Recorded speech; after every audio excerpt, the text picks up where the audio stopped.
ग्राहक आने लगे और वो भी अपने पिता की रेसिपी के बिना ही बिरयानी का स्वाद अच्छा बनाने में सफल हो गया। आप सब आराम से बैठिए और किसी को कोई दिक्कत हो तो मुझे बताइए। गौरव भाई, तुमने आज राम प्रसाद चाचा की याद दिला दी, बता रहा हूँ। वो भी अपने ग्राहकों का ऐसे ही ख्याल रखते थे और तुम्हारी बिरयानी तो फिर है ही स्वादिष्ट है।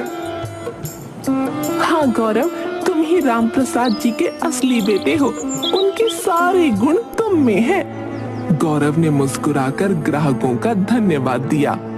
उसकी दुकान पर अब भीड़ बढ़ने लगी और ग्राहकों की संख्या में लगातार इजाफा होने लगा। धन्यवाद भाई, ये सब आपके प्यार और समर्थन की वजह से ही संभव हो पाया है। नहीं गौरव भैया, ये तुम्हारी मेहनत और अच्छे व्यवहार का फल है, बता रहा हूँ। इस बीच अर्जुन की दुकान पर ग्राहकों की संख्या कम होती चली गई। अरे तुम सब खुद को समझते क्या है? अरे मुझे कोई फर्क नहीं पड़ता कि तुम मेरी दुकान पर आओ या ना हो। चलो भागो यहाँ से। अरे अर्जुन, हम यहाँ बिरयानी खाने आए हैं, गालियाँ सुनने नहीं। अरे मुझे तुम्हारी कोई परवाह नहीं है, चलो जाओ जहाँ जाना है तुम्हें। अर्जुन की दुकान अब लगभग खाली हो चुकी थी और गौरव की दुकान पर पहले से भी ज्यादा भीड़ थी। ग्राहक अब समझ चुके थे कि राम प्रसाद के असली गुण पर, तभी अर्जुन गौरव से लड़ने पहुंच गया। गौरव, तुमने मेरी रेसिपी चुरा ली है और मेरे ग्राहकों को अपनी तरफ खींच लिया है। ये सब तुम्हारी चाल है। अर्जुन, मैंने तुम्हारी रेसिपी नहीं चुराई। मैंने कभी पिताजी की रेसिपी देखी तक नहीं। लेकिन एक बात बताऊं, जिस लॉकर में ये रेसिपी रखी थी उसी में एक और लेटर भी रखा था, पर शायद तुमने उसे पढ़ना जरूरी नहीं समझा। लेटर? कैसा लेटर? क्या है उस लेटर में?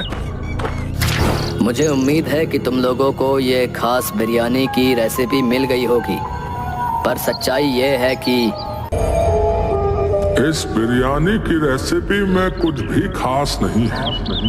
ये हर दूसरी आम बिरयानी जैसी ही है, लेकिन खास पता है क्या है? खास हमारा प्यार है, खास हमारी एकता है और हमारा दूसरों के प्रति व्यवहार है। इसलिए तुम दोनों भाई हमेशा मिलजुल कर रहना और दूसरों के साथ प्यार से पेश आना। भगवान ने चाहा तो तुम मुझसे भी ज्यादा तरक्की करोगे। गौरव लेटर पढ़ते पढ़ते रोने लगा था। उसको सुनकर अर्जुन की आंखों में भी आंसू आ गए थे। गौरव सही कह रहा है। राम प्रसाद हमेशा हमसे प्यार से पेश आता था और हमें अपने जैसा मानता था।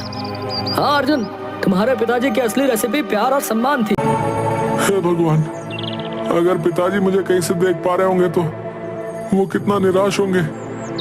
भैया मुझे माफ कर दो, मैं अपनी गलती मानता हूँ। अब मैं समझ गया हूँ कि पिताजी की असली रेसिपी क्या थी। चलो अब हम मिलकर इस काम को आगे बढ़ाते हैं।